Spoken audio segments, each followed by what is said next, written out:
लासलगावच्या बाजारात आज कांद्याचा भाव पडलाय क्विंटल मागे साधारण 800 रुपयांची घसरण पाहायला मिळतेय। कांद्याचे भाव घसरलेले आहेत आणि होलसेल मार्केटचे अर्थात दर जैन धर्मीयांनी काल आंदोलन केलेलं होतं, त्यामुळे काल कांद्याचे लिलाव कांद्याचा बाजार बंद होता। कालच्या बंदमुळे आज आवक वाढलेली पाहायला मिळतेय आणि त्यामुळे अर्थात कांद्याचे भाव आज उतरलेले आहेत। लासलगावच्या बाजारात कांद्याचा भाव पडलेला आहे। आणखी सविस्तर माहिती या संदर्भातली जाणून घेऊया। आमचे प्रतिनिधी चेतन कोळ सध्या आपल्या बरोबर आहेत। चेतन, काय नेमकी सविस्तर माहिती मिळतेय? कांद्याचे भाव आज पडलेले दिसतात लासलगाव मार्केटमध्ये।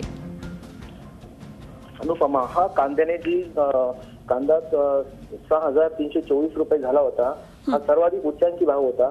त्याच्यानंतर 2 दिवस लासलगाव बाजार समिती बंद होती। त्याच्यानंतर आज जो कांद्याला सकाळी 11 वाजता लिलावाला सुरुवात झाली, त्यावेळेस कांद्याने 5490 रुपये हा भाव मिळाला आणि सरासरी 4800 मिळाला आणि कमीत कमी 2500 रुपये मिळाला आणि यात 800 रुपयाची घसरण झालेली आहे।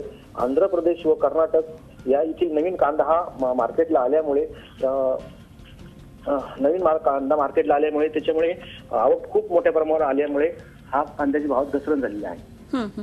चेतन, क्विंटल मागे आज 800 रुपयांनी हा दर कोसळलेला दिसतोय, मात्र सर्वसामान्यांचा जर विचार केला तर काय या दराचा निश्चितच परिणाम जी आपली मार्केट्स आहेत त्याच्यामध्ये सुद्धा होऊ शकतो, जिथनं सामान्य माणूस खरेदी करतो?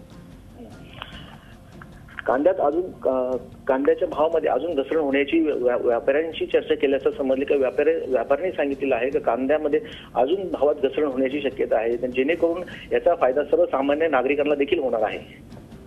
धन्यवाद चेतन, दिलेल्या सगळ्या माहितीबद्दल। चेतन कोळ आमचे प्रतिनिधी आपल्या बरोबर होते। आणि लासलगाव मार्केटमध्ये आज क्विंटल मागे कांद्याच्या दरामध्ये 800 रुपयांची घसरण झालेली पाहायला मिळते। काल बाजार बंद होता, लासलगाव मार्केटमध्ये काल कांद्याचा लिलाव बंद होता आणि त्यामुळे आज अचानकपणे कांद्याची आवक वाढलेली आहे आणि त्याचा परिणाम कांद्याचे दर उतरण्यामध्ये झालेला आहे। झी 24 तास रहा एक पाऊल पुढे।